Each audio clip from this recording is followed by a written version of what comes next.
So recently I found out that Pope Francis had some nice things to say about trans people. I'll read a snippet from a Snopes article. In an interview with Vida Nueva, a Spanish-language religious magazine, Francis said he had told a group of transgender people, I suck at reading Spanish. Despite being born into a Spanish-speaking family, I can barely speak a lick of Spanish. But anyway, the English translation of that phrase is "your daughters of God." Though he was speaking to a specific group, it's reasonable to infer that this reflects his general sentiment about transgender people. Here's a little bit more of that quote. The first time a group of transsexuals came to the Vatican, and I personally give him a pass for using an outdated term. I mean, the dude is just a few years shy of being 90 fucking years old. And they saw me, they went crying, saying I had given them my hand, a kiss, as if I had done something exceptional for them. But they are children of God. Now, I've seen this shared around certain lefty spaces, and I've seen people say in response to this, wow,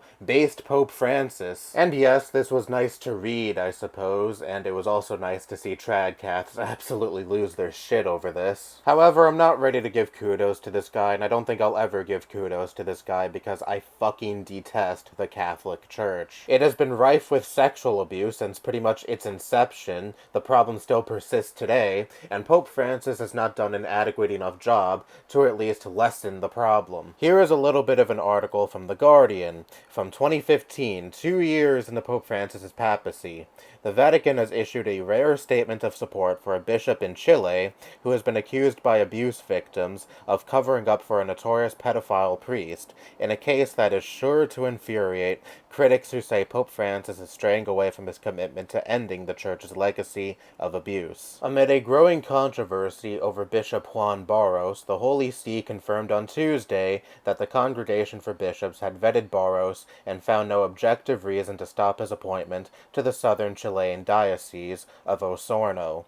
Barros had been accused by victims of turning a blind eye to abuse that was committed against them by Barros's former mentor, Reverend Fernando Caradima, a priest who the Vatican found guilty of molestation in 2011. Several victims of a confirmed sexual abuser corroborated that this dude just turned a blind eye to all of that, and then the Vatican was like, this guy can keep his position, no problem here. This past November in 2022, Cardinal Jean-Pierre Ricard admitted himself that he once molested a 14-year-old girl. He was able to get off the hook because of statute of limitations in France. But in the Catholic Church, despite this, he got to hold his position as a public minister. Here's another article from March of this year. Father Marco Rupnik celebrated Mass at a basilica in Rome on Sunday despite restrictions prohibiting any public ministerial and sacramental activity. The Jesuit priest who has been accused of sexually and psychologically abusing consecrated women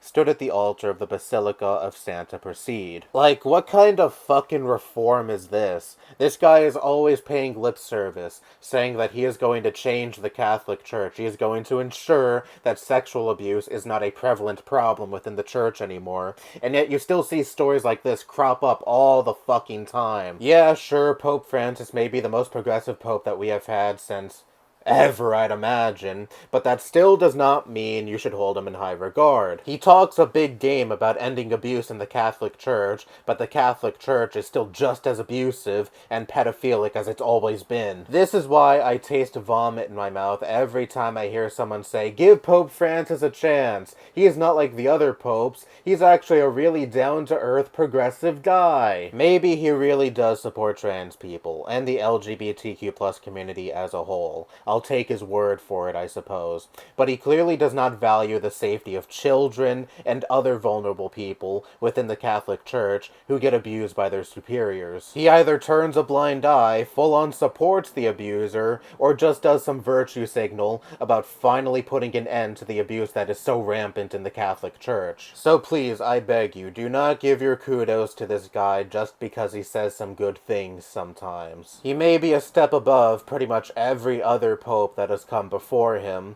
but that is still not enough to me, and I'll only be content if the Catholic Church is ever abolished, because it is a vile organization. That's all I have to say. Bye-bye.